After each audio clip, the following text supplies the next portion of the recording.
Have you ever noticed that some people treat you like a doormat and somewhere along the way, you started letting them? They bring their preferences, their needs, their expectations, and their assumptions. And before you know it, they're walking all over your time, energy, and comfort. That is often what life feels like when you do not have clear boundaries. And before you say, well, nice guys or nice girls finish last, so maybe I should just be mean instead. Remember that being mean with no boundaries will still keep you stuck as a doormat. You're supposed to be kind. Kind people care about others, but they also care about themselves just as much as they do of others. They carry themselves like they're a beautiful wool rug, People know not to walk on a wool rug haphazardly. People treat them with care as they know from the person what's okay and what's not okay so they can respect them effectively. Well, friend, you're not a doormat. You're a beautiful wool rug, and it's about time that you act like it. So if you're experiencing burnout, stress, resentment, bitterness, strained relationships, really that all may be a sign that you lack boundaries somewhere. Your first step in this is to understand the why behind it, and that's what we're going to discuss today. I'm going to share 7 reasons of why I've seen coaching clients and so many other people, including myself, struggle with setting and reinforcing boundaries. So if you're tired of it too, I want you to listen to each of these 7 reasons and decide which one resonates with you most. Based on that reason, I want you to take some time to do some journal reflection on it. I'll share, several journal questions that can help you think through this a bit more at the end so that you can start your journey off of setting the right boundaries for you. First, let's set one main ground rule, and that is do not beat yourself up as you listen today. You may feel tempted to think some negative thoughts. It's going to sound like, oh, I'm such and such years old. I should know better by now. I'll never get this right. This is going to be too hard. No one cares enough about me to listen if I did speak up. But what if I mess this up? What if they don't speak to me anymore? What if they get mad?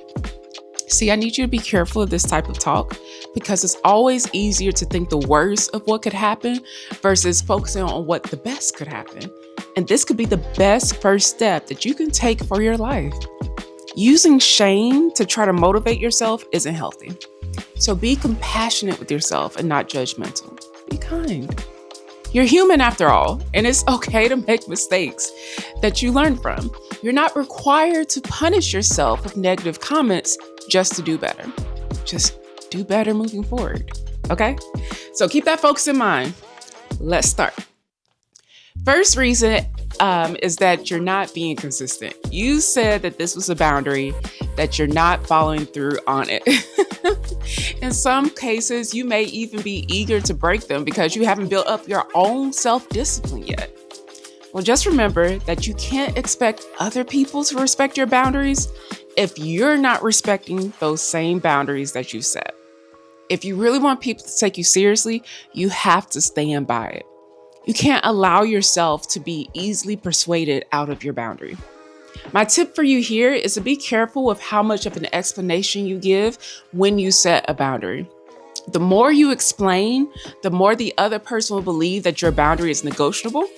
And now you found yourself going back and forth with somebody where it shouldn't have even been a negotiation. Share the boundary, let it be. And if they test it, be consistent in reinforcing that boundary and do not budge. You build respect that way, and you will also build confidence.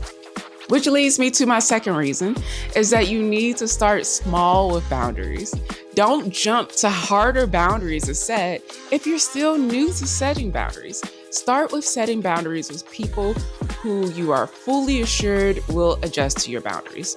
These are the people who would be confused if you said you was nervous about setting a boundary with them because in their head, they would just say, of course, yeah, do that. That's no problem.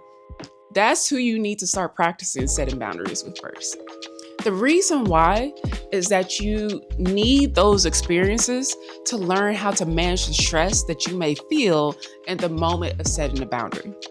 Like you may feel really nervous and trip over your words, your heart is pounding, all of that.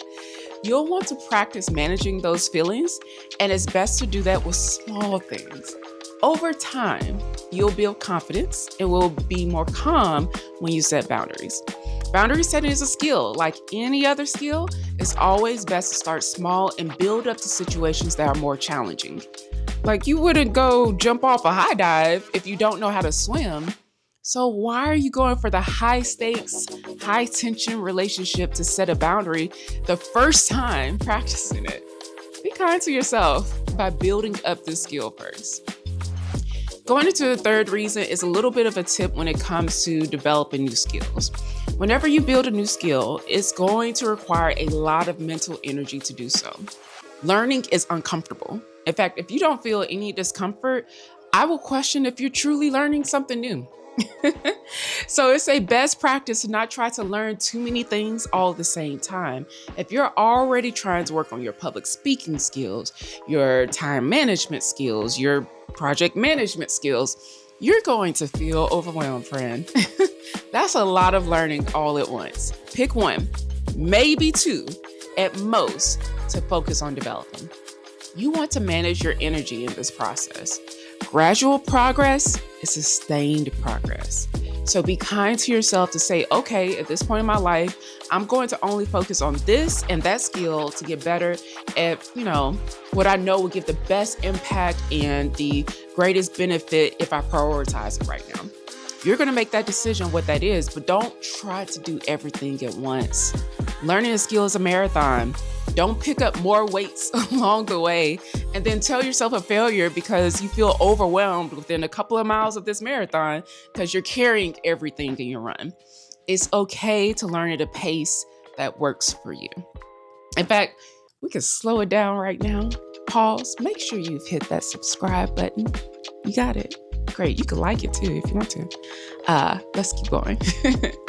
This next reason is one that grieves me whenever I heard is the reason as to why someone hasn't set a boundary. You may not have any boundaries because you have a belief that having boundaries is selfish. I've heard this sound like, well, I don't want to hurt their feelings. I don't want to cause any problems. I don't want to start any drama. Well, they have XYZ going on. And besides, I'll be okay. It's not that big of a deal. Remember, friend, that setting boundaries is not about setting rules to force people to do anything. All it is recognizing that your feelings, needs, and comfort are just as valid and just as important as someone else's. And because they are, you have the confidence to advocate for what you need because you know that the people who truly care about you will respect you and your needs. To me, it's a sad thing if you have had such a habit of prioritizing everybody else's needs over your own that just the thought of setting a boundary that advocates for what you need is considered selfish. Take a moment to sit with that. So your needs don't matter at all? Everyone should just ignore what you need, but expect for you to respect their needs? Does that even sound like a healthy friendship or relationship to you? I want you to love yourself enough to say, no, I'm going to set this boundary, and the people who truly care about me will respect it. So let's segue to this next reason that's pretty close to this one. People who view setting boundaries are selfish may be even in the extreme case of being a people pleaser. Now, not everyone is a people pleaser, but people pleasers in particular are very used to trying to make everyone else happy and putting themselves last. And they have justified it by putting it as a badge of honor that it shows that they're a good, caring person. But what if I told you that you can still be a good, kind, and caring person with boundaries? This is not a black or white thing. This is not either or. You could be your natural, kind self that just puts a limit on what all you do based off of your own needs and comfort. That's not a bad thing. In fact, that's a form of self-care. People pleasers struggle so hard with this for a variety of reasons that goes beyond what all I'll list today. There may be specific situations in your past that made you think that you're supposed to live life this way. They are the people that I encourage to see a mental health professional because there's some things about, maybe their upbringings or traumatic events that, makes it really hard for them to set boundaries. I'm going to do a little bit of a deeper dive in people pleasing in a video soon if you're unsure if you're one of those people.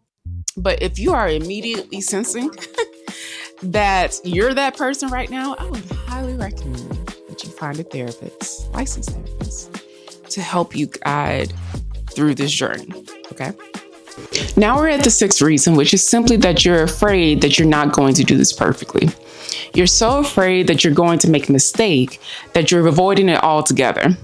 You're so afraid that it's going to turn into a conflict that you'd rather not try. You've assured yourself that if you can't predict that you can do this perfectly straight out the gate, then it's not worth doing it at all.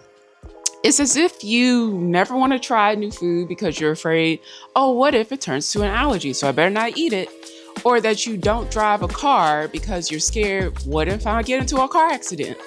Or if you're so afraid to cook a meal because you're thinking, oh, what if I burn it? So I'm just not going to cook it at all. You see how limiting that kind of thinking can be for your life? Don't do that to yourself. Perfectionism can hold you back from building new skills, and it somehow convinces you that you're not human. Humans make mistakes. It's part of the learning process to make mistakes.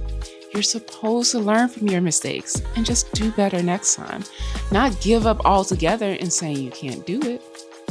Don't be so obsessed with setting boundaries perfectly that you avoid doing it at all.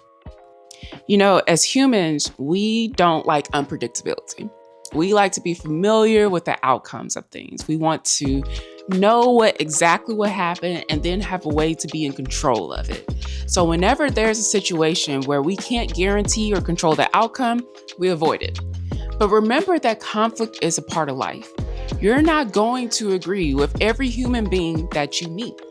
Embrace this as a chance to learn how to improve your conflict resolution skills. And remember that conflict is also where people grow. If your relationship or friendship has never been tested with a disagreement or setting a boundary, how will you truly know that that person deserves space in your life?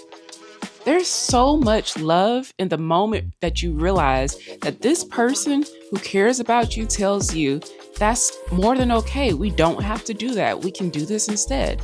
I still want to be in your life.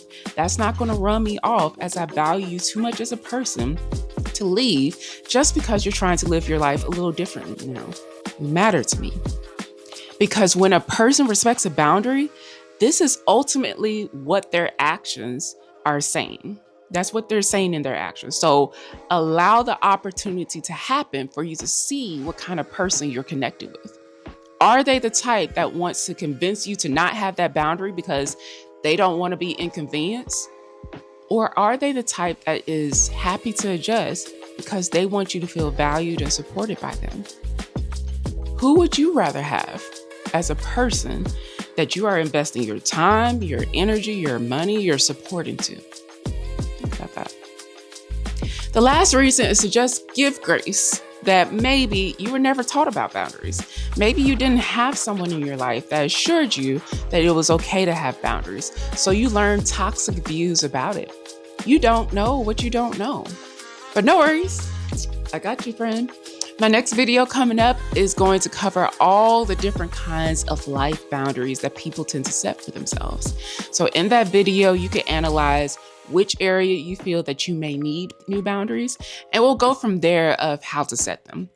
I want you to learn this skill. I want you to have it down pat to where you don't think twice about advocating for yourself and your needs, that you will no longer have a fear of speaking up for yourself. You could get to that stage. You can. You could be a rule rug. You do not have to be a doormat, but you have to choose that for yourself. No one can do that for you. So we're going to pause here. We've covered 7 reasons really quick. Just as a reminder, those 7 reasons are: you are not being consistent. You're starting with too difficult of boundaries. You are juggling too much skill building at once. You believe boundaries are selfish. You are stuck in people pleasing. You are afraid you will not do it perfectly. Or maybe you were never taught where to start. Which of those reasons resonated with you the most? Just pick one, maybe two at the most. Now, let's get you ready to do your journal reflection. Write these questions down.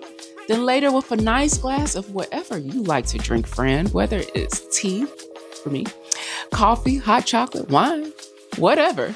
I am not judging you, but spend some me time of you doing this exercise to answer the following questions, okay? So here are those questions. Number 1, what reason resonated the most to you and why? Number 2, what has your experience in the past been like when setting boundaries? Number 3, what worked well and not so well with your experience in setting boundaries? 4, in thinking about all of this, how would you describe what the most challenging thing is for you to set boundaries? 5, what's a small step that you can take first in trying to set new boundaries this time? 6, who do you trust to be your supporter in this journey of you learning how to set boundaries that you don't mind sharing your progress with? How have they shown that you can trust them? So tell me your thoughts, friend. What's going through your mind? What's making you feel nervous about setting these boundaries? I really want to know. Feel free to share in the comments as I do read them all. I plan to be in this boundary series for a while, so keep an eye out on my boundaries playlist on my YouTube channel for more videos to help you build the skill. I'm really excited to share with you as much as I possibly can because learning how to set boundaries was easily, hands down, one of the best skills I ever learned when it comes to having better friendships, relationships, just overall better quality of life. You can do this, and I'm here to help. Remember, you're not a doormat. Let's get you ready to be a wool rug. Until next time.